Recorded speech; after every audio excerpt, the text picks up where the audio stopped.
Walay nasayod sa adlaw ug bitak na bisan mga anghel sa kahitasan.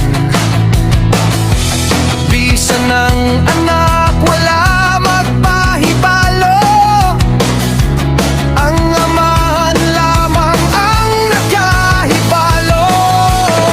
Usa magmatngon ug magkanang kanda kayang ginumaabot sa dihang wala damha.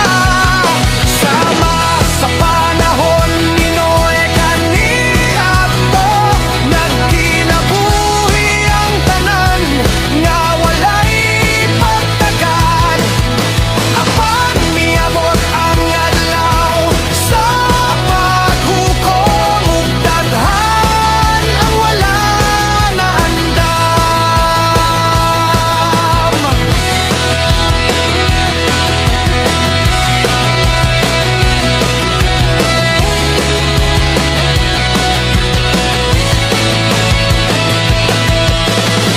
Busa karon magbantay ug magampo, magpabilin nga matinud-anon sa Ginoo.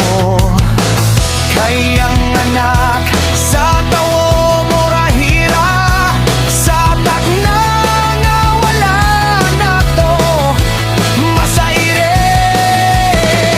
Daghan karon ang nalipay sa kalibutan, nakalimot sa pulong nga kamatuoran.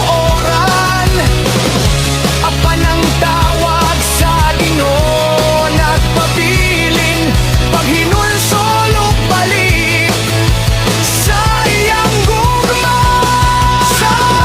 Sa panahon ni Noe kaniadto, nagkinabuhi ang tanan nga walay pagtagad. Apan miabot ang adlaw sa paghukom ug daghan nga wala naandam.